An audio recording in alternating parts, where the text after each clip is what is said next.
Welcome to another episode of NeverEndingPanel.com. I'm your host and moderator, Donnie Collin. To my left is Michelle Pincus, a flamboyant expert extraordinaire. Be flamboyant. Be flamboyant. Allah! Very that's good. Very Right. flamboyant. So flamboyant. We have a new special guest tonight, Jim Sullivan, who is a Hi, young and everybody. up-and-coming author, as Be well new. as our brilliant video editor. If you see the commercial on our website when you first get there, that's done by Jim. And, of course, my Duberhead brother and co-creator of the show, Eitan Collin. Our first panel, our only panel, since there are no others, except this one, is Staying True to Canon. Is it important to please die-hard fans? No. Well, that ends this panel. Thank you very much for being with us. We hope you... No, just kidding. Why isn't it important? The example I'm going to give about why it's not important is Battlestar Galactica. The original fans Boo. hated... You didn't like the new one? Wait, Tim, you don't have original- to be subtle. What does he need to do? Oh, no. Jim needs to stop playing with his mic stand. Oh, sorry. Bad Jim. I Do we have a apologize. whipping I've already person? screwed up. It's Julie, my whip first him. time and I've already screwed up. Okay. He's off the panel. Who's next? Go ahead. You were saying, Eitan. I don't know, actually. It was fun You were saying watching Battlestar everybody- Galactica. Oh, sorry. Battlestar Galactica. Basically, the fans of the original did not hated the direction it went, blah, blah, blah, blah, blah, blah. It garnered massive new fans. It expanded far bigger than the original Battlestar ever did.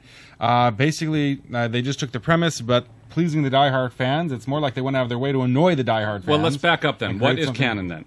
Because I think they stayed pretty much true to canon and then moved off from the canon. In other words, the basic premise stayed the same, that they were escaping the Cylons who had attacked and had destroyed the Earth, and now what that escape Following was... the basic premise is not canon. So that's the question. So what do you believe canon to be? Canon is when you have something and you adhere to it because it's what the fans really want. Now, by the way, it doesn't always work. I think to a certain degree, Enterprise, the last Star Trek series, strayed away from canon. The fans abandoned it, and it just didn't quite get traction, couldn't go anywhere, and kind of fell apart. Yeah, the show called Enterprise was a Star Trek-like show. It had really nothing to do with Star Trek itself. So maybe their belief was that in other words, we talked with Melinda Snodgrass, Eitan and I. We had if you'll check in the interview section, you'll see our interview with Melinda Snodgrass, and she had said that the canon over time had become so onerous that I forget what show it was she was working on. One of the shows that they left her alone, and they were actually able to work and do some really fun creative stuff. But that would be a situation in which, and I guess it didn't work, Michelle. I'm not very familiar with Enterprise. A case where they abandoned the canon because it had become this albatross that was keeping them from doing creative stuff, but it didn't work. But on the other hand, J.J. Abrams goes ahead and literally destroys the canon, wipes out the entire timeline, sucks Vulcan into a black hole, and he's got a great big hit, and we can't wait for the next movie. Exactly. Well, So that's it's sometimes best to steer away from canon. And with the Battlestar Galactica example, the first Battlestar Galactica didn't really last very long, so they couldn't really stick with that entirely anyways. Well, it was just it was a complete copy of Star Wars. I mean, a copy. Yeah, it was sort of Star Wars made for TV and Space 1999 made for TV. Ironically, it was what Gene Roddenberry proposed to the networks back in the 1960s, that Star Trek was supposed to be a caravan in space, a basically wagon train in space sort of thing. Got it. Which is what the 70s Battlestar Galactica really was, and of course the modern Battlestar Galactica was just this one unending nightmare of wretched desperation and doom all the time, which is one of the reasons why we really loved it. Right. So you're saying that the original Battlestar Galactica, using that as cannon fodder, as it were, did not hit the right... In other words, if it had done what Gene Roddenberry had wanted it to do, in other words, if it had maybe been earlier, it would have been more timely. What we're saying is the new Galactica, with the issues that it kept dealing with, was certainly more timely. Obviously, we had better special effects. In the same way you can say the new Doctor Who has better special effects and therefore draws automatically an audience used to video games and these But high-tech ironically, movies. Doctor Who sticks to canon. Right. There's no real particular in which Doctor I Who beg has to differ violated... on that. Really? Soundman Tim. Doctor Who, they've forgotten more canon than most series have. How old is the Doctor? Is he 700 years old? 900 years old? 900 and something, supposedly. Can he 900. regenerate 9 times, 11 times, 13 times, an infinite number of times? He was supposed to be able to regenerate a total number of 12 times, but something happened to him. Yes, where but he they've can now do changed- it unlimited. They've changed that over the course of time, not because because the canon had changed, but because they forgot. They forgot, or it was expedient?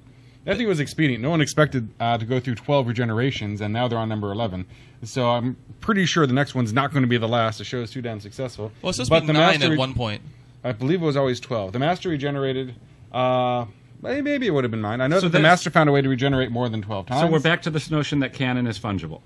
Canon is definitely fungible, but you got to give an excuse when you do it. All right, when the well, then- Master, so when then the I'm back Master all- went beyond his number of regenerations, there was an entire episode explaining why he was able to So do then I it. back it all the way up. You're saying you can't mess with canon, otherwise you screw things up. And we're saying here that, in fact, you can, as long as you have basic canon. Hair!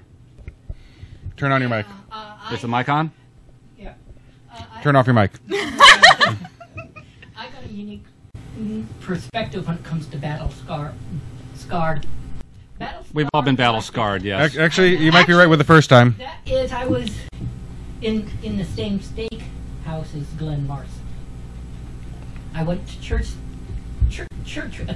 with him, and trust me, his main importance was the fact that it was Mormons in space. To him, the whole concept, the whole canon was supposed to revolve around the church.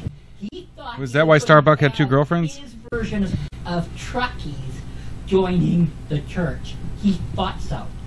Got it. So Oh, Going that's to be the why next L. Ron Hubbard. So that's why the new Battlestar has it where all of a sudden the whole younger generation is all of a sudden, for no explicable reason, going to a monotheistic god. well, the Cylons go to a monotheistic god. No, Well, the Cylons point towards a monotheistic god. The humans believe actually in the many gods, in the 13. and then I watched the one episode I actually did watch was with all the younger generation, all the teenage girls going, no, you got to go Right. towards. Well, Baltar starts getting them, getting into their minds, and then that becomes the big debate: is it monotheism? Is it polytheism? Which was a kind of interesting debate that I never thought they really took all the way there. But I'm going to throw this back at you, Eitan. You said that J.J. Abrams threw out canon, and I'm going to argue that the canon of Star Trek was the chemistry and nothing else. The plot devices, Spock's brain, all those terrible things, the good shows, the bad shows. To me, the canon was essentially, man, you better have a really tight cast who really play off each other really well, and then they can carry you through the good and the bad and the ugly.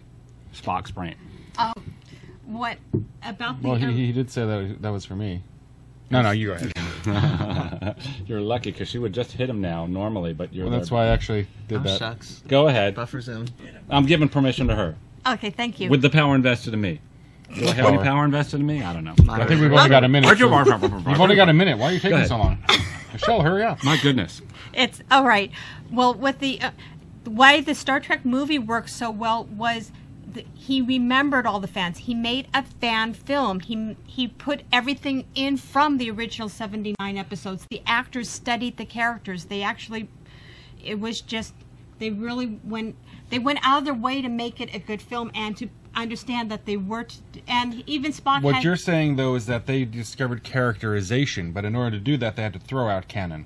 Well, I'm saying the characterization is canon in this case. Now we only have about 12 to 15 seconds left. Jim, I think, you get the closing remark. Well, I think that in order to appeal to a newer audience, you have to do new things. So sometimes canon can hold you back and make you less successful. So it's definitely important. If you think we're wrong, idiotic, stupid, if you think we left something out, please comment down below and tell us what we did not do correct. What Thank if I you for think joining you're us at neverendingpanel.com. Idiotic, wrong, and stupid. And we're out.